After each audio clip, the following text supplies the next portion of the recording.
नमस्कार दोस्तों, welcome back to रुपए राइडर। दोस्तों, आज के वीडियो में हम कंप्लीट एनालिसिस करने वाले हैं एनएचपीसी शेयर का। दोस्तों, एनएचपीसी लिमिटेड की बात करें तो एक सरकारी कंपनी है जिसकी शुरुआत इलेक्ट्रिक पावर प्लांट के साथ में हुई थी और अब इसमें विंड एनर्जी और सोलर एनर्जी के प्रोजेक्ट भी कंपनी करने लगी है। अब विंड एनर्जी के प्रोजेक्ट तो इन्होंने कम कर दिए हैं, लेकिन सोलर के प्रोजेक्ट बहुत तेज़ी से आगे बढ़ रहे हैं। अब के आने वाले समय में एक कंपनी जिसकी प्राइस काफ़ी कम है, पिछले कुछ सालों से देखें तो प्राइस बढ़ी नहीं है, क्या एक मल्टीपैकर साबित हो सकती है।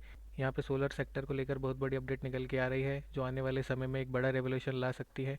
इस सेक्टर में क्या है वो अपडेट आपको अच्छे से समझाएंगे और क्या फ़ायदा हो सकता है एनएचपीसी के साथ वो भी समझने की कोशिश करेंगे। अब क्वार्टर फोर आने वाला है तो कब तक क्वार्टर फोर हमारे सामने आ सकता है। पिछली बार क्वार्टर थ्री बहुत कमज़ोर था और उसके पीछे की वजह थी कि बाढ़ आ गई थी इनके एक रिवर प्लांट में जिसकी कैपेसिटी सारी इफेक्ट कर गई थी और वो उस प्लांट पे काफ़ी डैमेज हुआ था, काफ़ी समय तक बिजली का निर्माण नहीं हो पाया था। अब ऐसी संभावना नहीं है, तो इस बार क्या क्वार्टर फोर बेहतर हो पाएगा, जानेंगे इस वीडियो में। दोस्तों, अगर एनएचपीसी के प्राइस की बात करें तो करंटली अभी लगभग 93 रुपये के प्राइस पर ये ट्रेड हो रहा है। वहीं पे अगर हम इसका एक महीने का चार्ट देखें तो एक महीने में लगभग 7.21% का मूव इसने दिया है। एक महीने पहले इसकी प्राइस लगभग 86 रुपये के आसपास हुआ करती थी। वहीं पे अगर हम इस शेयर को 6 महीने के टाइम फ्रेम पे देखें तो इसने बहुत ही बढ़िया रिटर्न दिए हैं, लगभग 76% के रिटर्न इसने हमें दिए हैं 6 महीने में। 6 महीने पहले अगर इसकी प्राइस की बात करें तो 52 रुपये थी, जो कि आज की डेट में 93 रुपीज़ चल रही है। और दोस्तों, वहीं अगर इस शेयर को हम एक साल के चार्ट फ्रेम पे देखें तो एक साल में इसने बहुत ही बढ़िया रिटर्न्स दिए हैं अपने इन्वेस्टर्स को। लगभग 125% के रिटर्न इसने दिए हैं। एक साल पहले इस शेयर की प्राइस मात्र 41.30 रुपये थी, जो आज की डेट में 93 रुपीज़ हो गई है। दोस्तों, अपने डबल से भी ज़्यादा ये शेयर हो चुका है और बहुत ही अच्छी ग्रोथ हमें इसमें देखने को मिल रही है। वहीं अगर दोस्तों ओवरऑल चार्ट पे इसके एक लंबे टाइम फ्रेम पे नज़र डालें तो ये काफ़ी समय तक एक प्राइस रेंज में मूव कर रहा था और जो इसमें बड़ी मूवमेंट हमें देखने को मिली है वो 2023 के बाद से मिली है। 2023 से पहले ये ऑलमोस्ट अपनी एक जो इसकी प्राइस रेंज थी 30 से 40 रुपये के बीच में इसके मूवमेंट्स थे। ना इसमें कोई बड़ी मंदी आई ना बड़ी तेज़ी हमें देखने को मिली, मगर 2023 के बाद इसमें जो अप मूवमेंट आया है वो देखने लायक है और वाकई में इसने बहुत अच्छे रिटर्न्स दिए हैं अभी तक। वहीं दोस्तों, अगर इस शेयर को हम ऑल टाइम चार्ट पे देखते हैं तो हमें समझ में आता है कि ये शेयर काफ़ी अंडर वैल्यूड है। लंबे टाइम तक एक प्राइस रेंज में मूव कर रहा था और अब जाके इसे एक अच्छा ब्रेकआउट मिला है। लगभग लगभग अगर बात करें तो 13 साल के बाद इसमें एक अच्छा ब्रेकआउट देखने को मिला है, जिससे कि समझ में आता है स्टॉक में अभी काफ़ी दम बाकी है और आने वाले समय में इसमें हमें अच्छे प्राइसेस देखने को मिल सकते हैं। दोस्तों, इस कंपनी का बिजनेस तो काफ़ी अच्छा है क्योंकि सरकारी सेक्टर के लिए बहुत सारी स्कीमें लॉन्च कर चुकी है। सरकार अपना विजन भी क्लियर कर चुकी है कि आने वाले 2040 तक नेट ज़ीरो कार्बन पॉलिसी पे जाना है और उसमें एक बड़ा योगदान एनएचपीसी का भी होगा। सरकार ने साथ में अब हर घर सोलर रूफटॉप स्कीम भी लॉन्च की है, उसमें यह कंपनी भी काफ़ी फ़ायदा ले सकती है। तो देख सकते हैं कि जो प्राइस अभी बढ़नी शुरू हुई है और काफ़ी कम समय में इसने एक अच्छा रिटर्न कमा कर दिया है।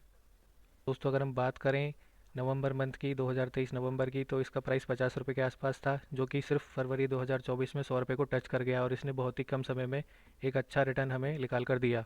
कि अगर बात करें तो आपका जो इन्वेस्टमेंट था वो सीधा सीधा डबल हुआ यहाँ से।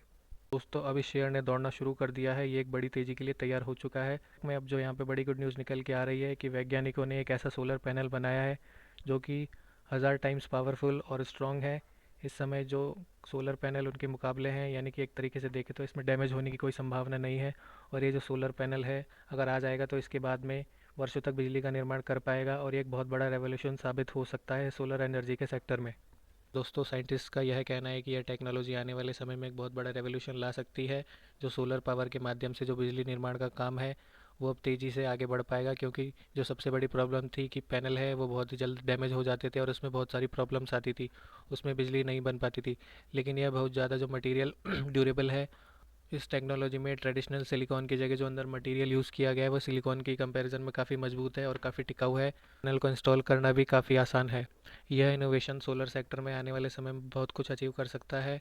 ऐसे में आप समझ सकते हैं कि इस सेक्टर से संबंधित जो कंपनियां उनके लिए भी फ़ायदा होगा, तो बहुत ही जल्द नया सोलर पैनल आ सकता है। इसकी जो मैन्युफैक्चरिंग होगी उसके बाद में आप देख सकते हैं कि एनर्जी भी आगे निकल सकता है सोलर एनर्जी सेक्टर।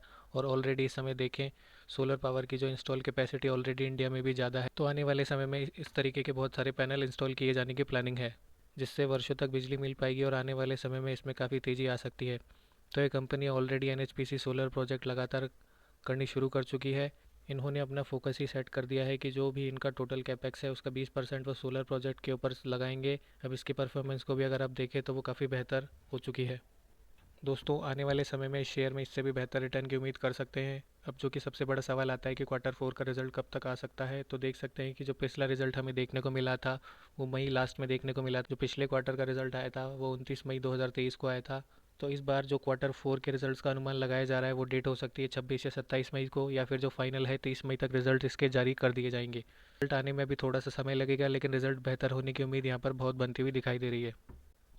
वहीं दोस्तों अगर इस कंपनी के फंडामेंटल्स पर नज़र डालें तो मार्केट कैप इसका 93,309 करोड़ के आसपास का है, और इंडस्ट्री पी 25 का है, और स्टॉक पी भी 25 का है, बराबर इंडस्ट्री पी को ही टक्कर दे रहा है यहाँ पे। प्लेज परसेंटेज की अगर बात करें तो ज़ीरो है। जी हाँ, सरकारी कंपनी है, इसके ऊपर कोई प्लेजिंग नहीं है, कोई शेयर गिरवी नहीं है। वहीं अगर दोस्तों इस शेयर को इसके पेयर कंपनीज के साथ कंपेयर करें तो हमें देखने को मिलता है लिस्ट में एनएचपीसी का जो शेयर है वो 8वें नंबर पे है अगर मार्केट कैप के हिसाब से बात करी जाए, और जो फर्स्ट नंबर पे है वो एनटीपीसी है। मार्केट कैप उसका एनर्जी सेक्टर में सबसे ज़्यादा है।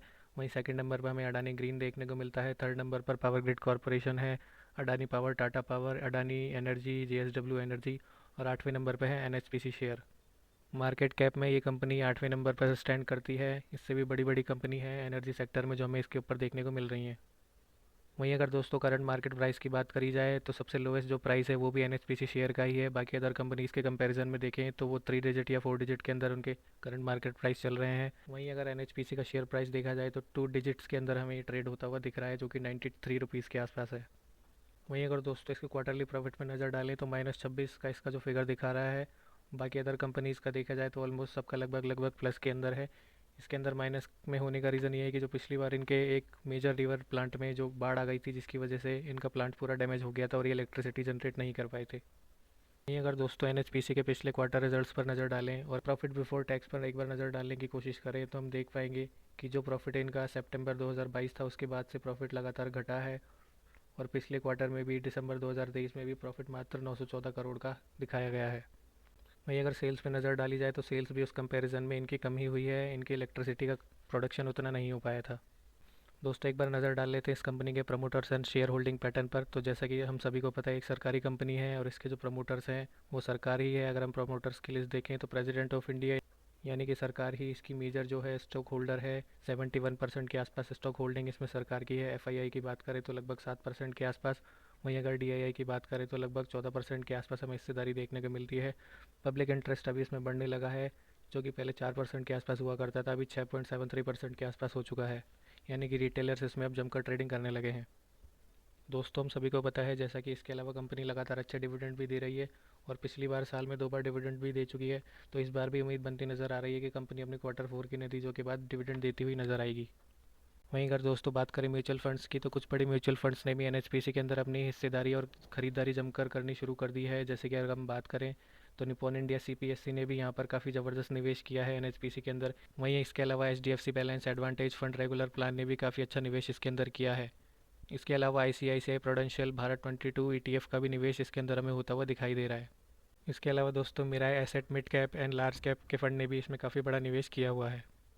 तो दोस्तों अगर समराइज़ किया जाए इस बात को तो ओवरऑल जितने भी मिड कैप और लार्ज कैप के जो बड़े बड़े म्यूचुअल फंड्स हैं उन सभी ने इसके अंदर एक अच्छी खासी क्वांटिटी हाथ में ले रखी है और ज़बरदस्त तरीके से निवेश किया हुआ है। तो दोस्तों ये थी हमारी एनएचपीसी शेयर के ऊपर एक complete video, complete analysis. I hope आपको ये वीडियो पसंद आई होगी। ऐसी ही मोर इन्फॉर्मेटिव वीडियोज़ के लिए सब्सक्राइब कीजिए रुपी राइडर को। जल्दी ही मिलते हैं नेक्स्ट वीडियो में। Thank you.